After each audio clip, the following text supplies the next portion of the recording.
Hey there, I'm John Siskovich, and look at this creative spot I chose to shoot this video. I'm an idiot. Anyways, we're talking about 2017, this year. We're in our Fix My Farm series, F-I-X-M-Y-F-A-R-M, Fix My Farm. Getting to the point, I have some real answers. I've been doing some recent thinking and planning with my friends and partners, and we have a good plan coming up for next year. I want to finally talk about what happened this year, why it was such a big change for the farm, and how we intend to fix it is going to be the next video. But, woo, this year was a doozy. Let's dive right in.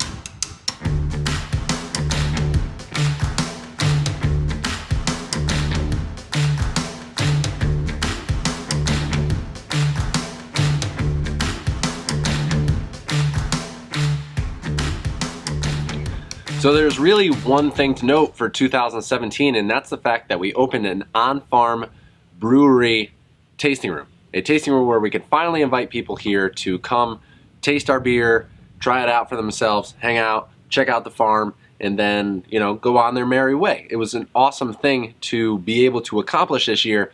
It stretched us a little bit financially. It stretched us, manpower-wise. It was all hands on deck. Took every person that works here, painting, hanging walls up, building chandelier in the bar, and a lot of late nights for me where a lot of my spring was eaten up with making sure that we were going to pass health and building code and to make sure it was designed and looked good for the people who are coming to visit here. Now, all of that was a huge project. We turned an old, ratty, old, crazy barn in 2015 and, in the past. In 2016, we rebuilt the inside structure. 2017, we finished that structure and put all the stuff on the inside to turn it into a tasting room. It went from an old dairy barn where you could see through the walls to a tasting room where we host people 3 days a week here on farm. They can have their little bit of beverages, a little taster, a little testing, and buy some beer and bring it home. So that was awesome. It was a boon for the business. It was great for the brewery. What it meant for the farm was that I didn't spend the spring setting up the hop yard the way I had wanted to or the way it needed to. I didn't put as much into the spring prep. So by the time we got over the hump of opening the tasting room and kind of figuring it out and settling into a rhythm, the farm was lagging behind by months. So then the rest of the year was spent trying to catch up, not only to what we were doing and producing on farm. We had kind of planned for this, so it wasn't the worst. But also we went through a huge demographic shift. So we had people coming to the farm for the tasting room. We have this demographic shift where our primary sales channels for the farm in the past were going to the farmer's market where people were coming with grocery bags to buy raw ingredients. There's a lot to be said about just that in and of itself. They're there looking for the farm. Now they're coming to the brewery because the brewery is more of a draw than pasture-raised poultry or vegetables or whatever we're doing on farm. The farm is nice, but they're not here for the farm. They're here for the beer. So we have a different customer set where they're coming here, they're getting a tasting, they're bringing some beer home, and now I'm trying to cross-market to a different demographic than I would normally see at the farmer's market, and that's pretty tough.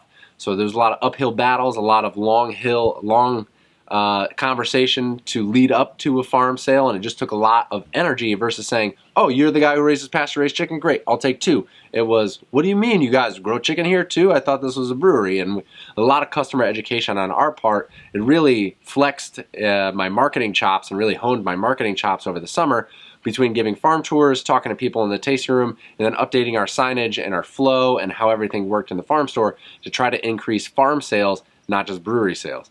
I love that people are coming here for the brewery. My heart's into farming. I want to sell people on farming goods. So in that, we found that farm sales dipped a little bit lower than expected. At the end of the season, I ended up going to the farmer's market every other week. So I did farmer's market every other week. I would do that in the morning, run home, get our point of sale set up for the farm store itself, and then run the farm store and assist the brewery through the rest of Saturday. Saturdays are super long for me, and just got us really thinking about what happened. What are we going to do this year, next year, the rest of this year, and then next year to make sure that we don't end up wasting a lot of time having somebody sit behind the counter at the farm store when Thursdays and Fridays when we're open, there's not a lot of sales, and Saturdays pretty good sales, and it justifies having a person there. But Thursday, Friday, we spend a lot of time wasted. Someone sitting in our farm store, it's either Kate or I, instead of being out in the field and getting works done that we didn't do in the spring. So all these little factors compounded on top of each other where we went through A construction phase where we opened the brewery. We went through a demographic shift where we went from the farmers market to primarily on-site sales. And then we went through the realization and iteration period where we said, all right, this is working or not working. We need to change this. We need to make the farm store self-serve 2 days a week instead of having somebody man it 3 days a week, and just kind of restructure ourselves on the fly, on the go, week to week throughout the season to get a better handle on what we were doing and if we were doing it effectively, efficiently, and economically.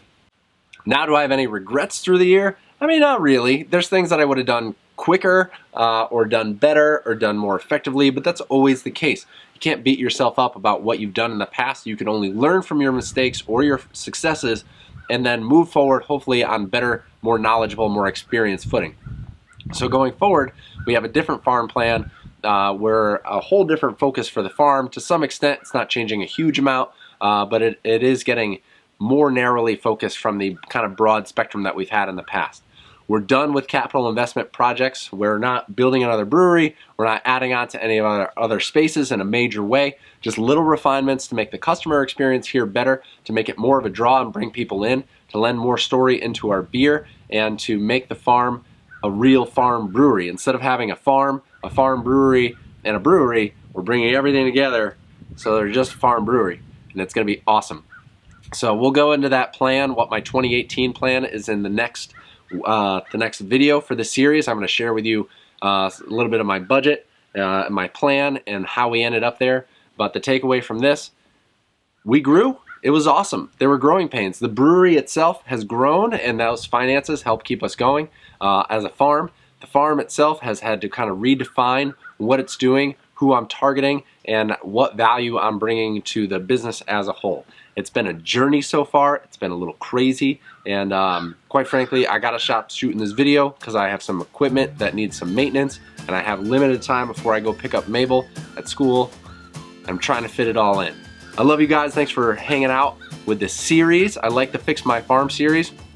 If you want a weekly update in your inbox of what videos I've published this week, some light farm and farm marketing solutions news, not very verbose, that's what I have a blog for, but some news and just a summary of links to the videos that I produce. You can sign up on the email list. It's on the bottom of my homepage on the website. It's on the Fix My Farm hub page, fixmy.farm.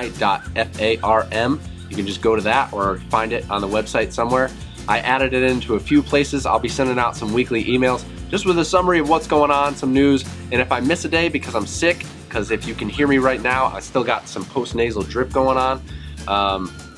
Yeah, I missed a day publishing on YouTube this week because, quite frankly, I just couldn't get out of bed. And I'm all right with that. Hope you guys are all right with that. I know that you're in here for the long haul. I'm not going anywhere.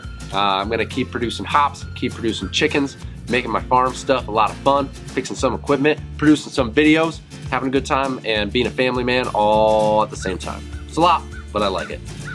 Again, thank you. I'll shut up now. Talk to you soon.